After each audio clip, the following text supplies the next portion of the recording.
This video is just a quick overview of the portrait assignment. So we've learned about active choices so far, and we've learned about visual organization and all the different tools you have for building a composition. So you do the same thing with portraits. You make those intentional choices about, let's go back. You make intentional choices about your lighting, about the clothing that your model is wearing, how their hair is, the location, just where are you shooting a picture of this person. You work with your model in terms of what kind of body language you want them to express. You give them different kinds of props, and that can bring different kind of meaning to the image. Sometimes you are closer, sometimes it's just of a head, sometimes it's from the waist up, sometimes you have a full shot and you see from the top of their head to the feet, sometimes they're even farther away. You decide what angle to use, so that's an active choice, of course. You now know about shutter speed and aperture. So you can have blurred motion and frozen motion, and greater depth of field and shallow depth of field. Maybe you want to show the location as much as the person, so you use greater depth of field. Maybe you want that person to really pop out from the background, and so you use shallow depth of field. You work with your model to get the facial expression, to get the mood and emotion you want in the image. And of course, don't forget about shadows. And if you want that to be an important part of the image, or maybe you don't. So here we can see one person shot in very different ways.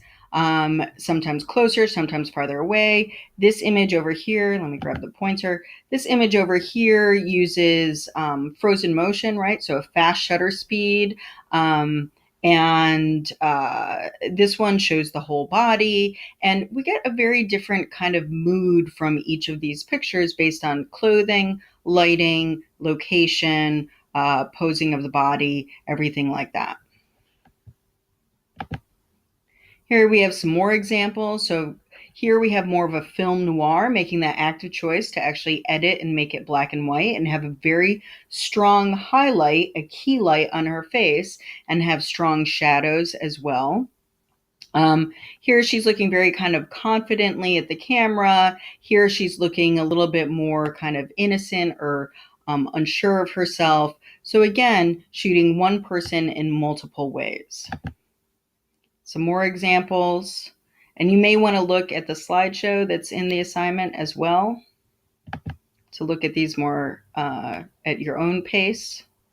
Some more examples. Again, this kind of soft lighting on an overcast day gives a very different feeling than this studio lighting with a plain background. It's a little bit more crisp and harsh, while this lighting is more soft and diffused. So again, I just want you to take these pictures because what you will be doing is taking a picture of or two pictures of one person, but changing everything about them.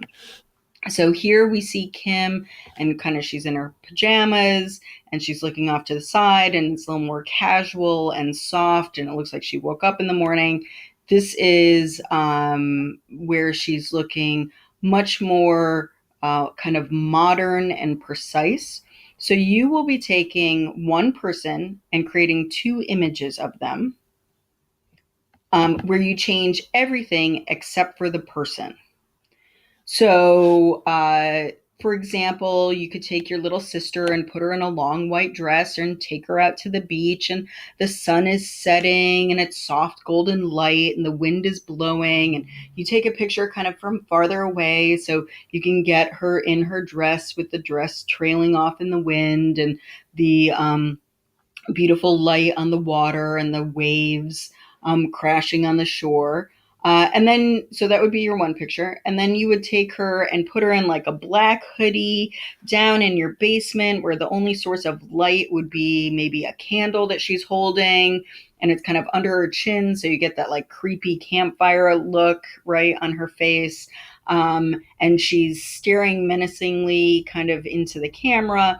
And you just see like the cement and the pipes of your basement behind her, but mostly it's dark all around her. So again, one person shot two very different ways.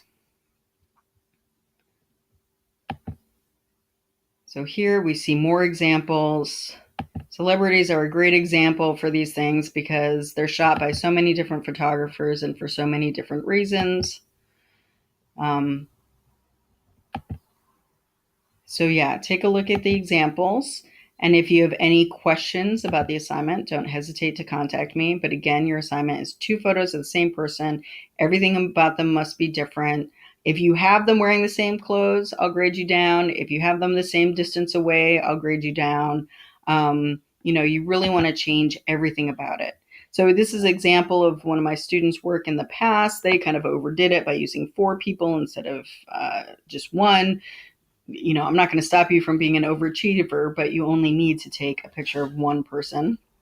And I will say that it's kind of the same distance away for both these pictures, but the locations are different. The clothing is different. The attitude, the body language, all of that is very different. So I'm excited to see your photos.